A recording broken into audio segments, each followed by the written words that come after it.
Hello friends, ఈరోజు నేను మా ఆవిడ ఇద్దరం కలిసి ఒక స్వీట్ తయారు చేసాము.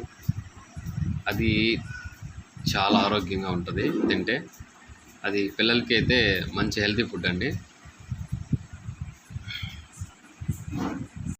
ఇవే మేము తయారు చేసినటువంటి శనగ ముద్దలు అంటారు. మేము కొన్ని దగ్గరలో వచ్చి బర్ఫీస్ అంటారు, రకరకాల పేర్లతో పిలుస్తారు. కానీ పేర్లు ఏవైనా కానీ టేస్ట్ మాత్రం ఒకటే. చాలా అంటే చాలా బాగొచ్చాయి టేస్ట్.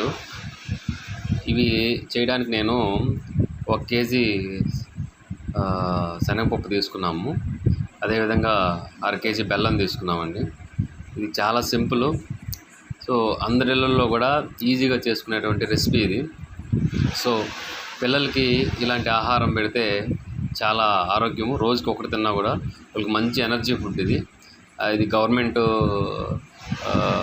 వాళ్ళు కూడా ప్రొవైడ్ చేస్తూ ఉంటారు. సో అది మన ఇంటి దగ్గర చేసుకుంటే చాలా టేస్టీగా ఉంటుంది. థ్యాంక్ యూ అండి, థ్యాంక్ యూ వెరీ మచ్. చూసారు కదా మేము చేసినటువంటి శనగ ముద్దలు. ఇవి రోజు మా పిల్లలకి ఒక్కొక్కటి ఇస్తాము.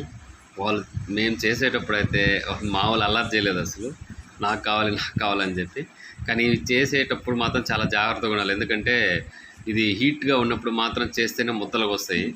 లేదంటే అవి అసలు అట్లే చేతులు కంటుకొని చేతులు మండిపోవడం కూడా జరుగుతూ ఉంటాయి. థ్యాంక్ యూ అండి, థ్యాంక్ యూ. ఇప్పుడు మా వాళ్ళు వీటికి మంచి కామెంట్ చేస్తారు. ఏంటమ్మా లక్కీ అవి? శనగపప్పులు కాదు, శనగ ముద్దలు. అవి బాగున్నాయా? టేస్టు ఎలా ఉన్నాయి? ఎలా ఉన్నాయి నాన్న? సూపర్గా ఉన్నాయా? ఎలా తింటావు అవి? చూపి అందరికి, ఫ్రెండ్స్ అందరికి చూపి. ఏంటది? బాగున్నదా? టేస్ట్ బాగుందా? తిను ఒకసారి చూద్దాం.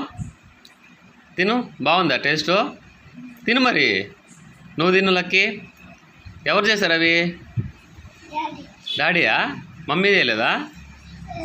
ఇద్దరు చేశారా? అదే అందరికి బాయ్ చెప్పండి.